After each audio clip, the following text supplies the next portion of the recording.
Waktu terus berlalu dengan cepatnya. Nikmat hidayah yang kurasakan semakin begitu besarnya.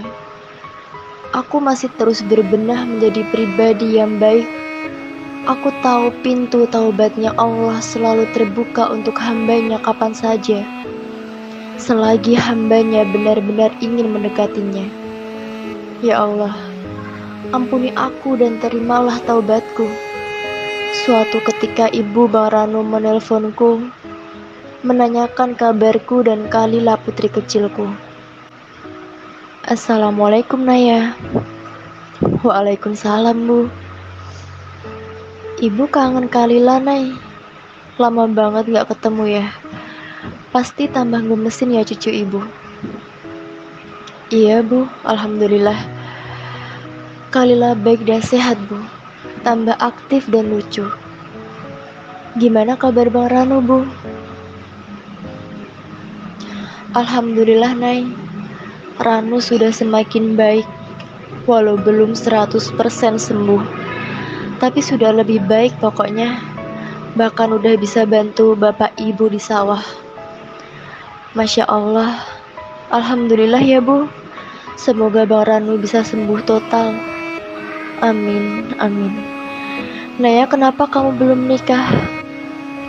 Pertanyaan ibu sangat menusuk jantungku. Makdep. Rasanya duniaku terhenti sejenak.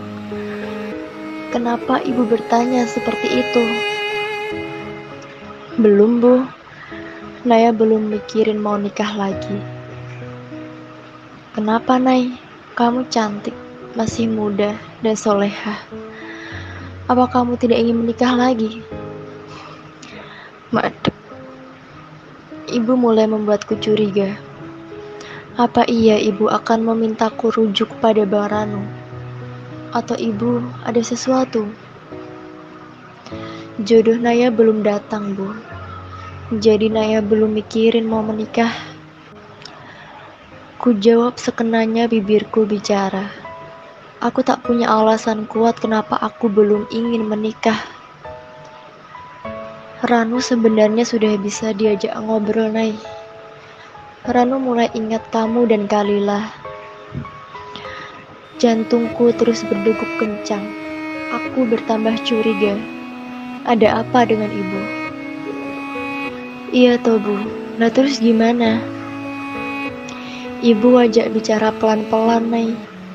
Kalau kalian sudah bercerai, dia paham kok Nay. Mengangguk mengerti. Katanya tidak apa-apa.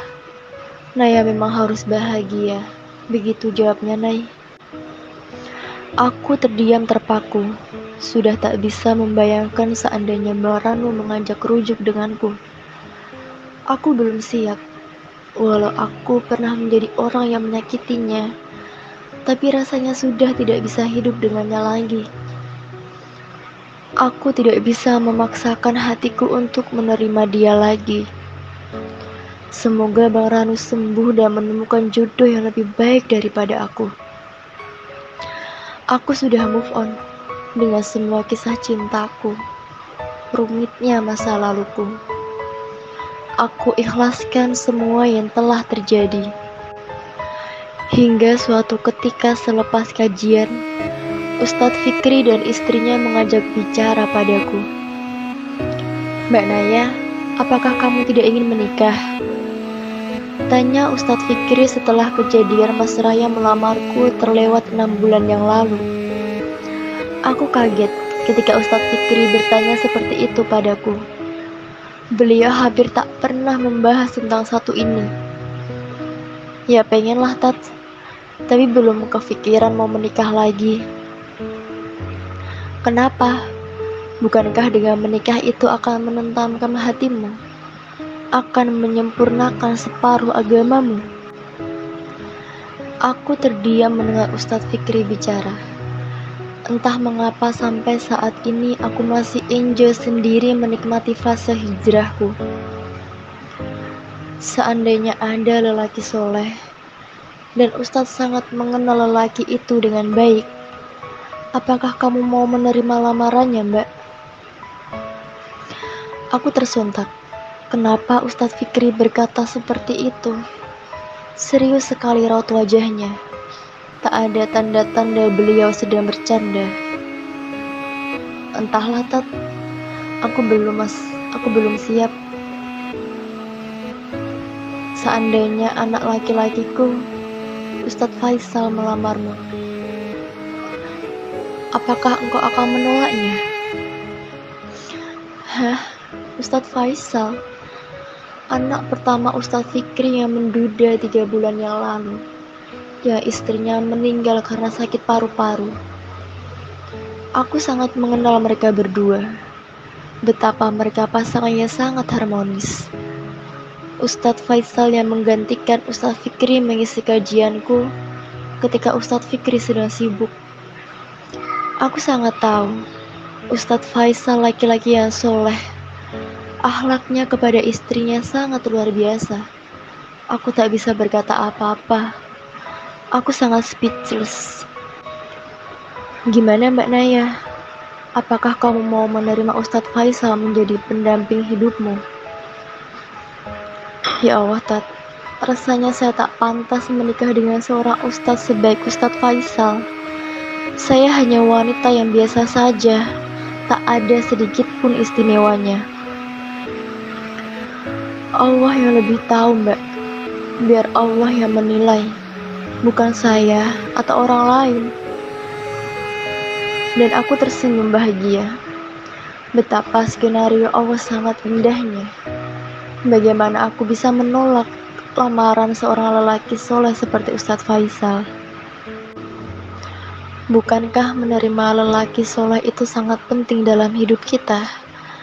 Karena kelak seorang suami adalah nahkoda kita yang akan menentukan kemana kapal akan berlabuh. Karena terdidiknya seorang istri tergantung solehnya suami. Dan aku pun mengangguk dengan yakin sekali. Iya Ustadz, ku terima lamaran Ustadz Faisal. Aku tak pernah sebahagia ini. Betapa aku sangat bersyukur Allah masih menyayangiku. Aku benar-benar baru mengerti tatkala aku bersedih harus merelakan Mas Raya.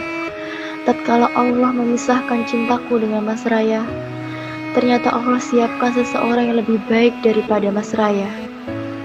Hatiku luluh berada dalam cintanya. Tak ada yang tahu mengenai datangnya jodoh, dan Allah mengirimkan cara yang terbaik mempertemukan aku dengan lelaki yang baik, lelaki yang soleh sesuai yang kuimpikan. Ya Rob, berikanlah aku suami yang terbaik dari sisimu, suami yang juga menjadi sahabatku dalam urusan agama dan urusan dunia akhiratku. Dan ku jawab dengan yakin sekali tak ada keraguan di dalamnya. Iya, aku menerimamu Ustadz Faisal. Semoga Allah berkenan engkau menjadi penyempurna separuh agamaku.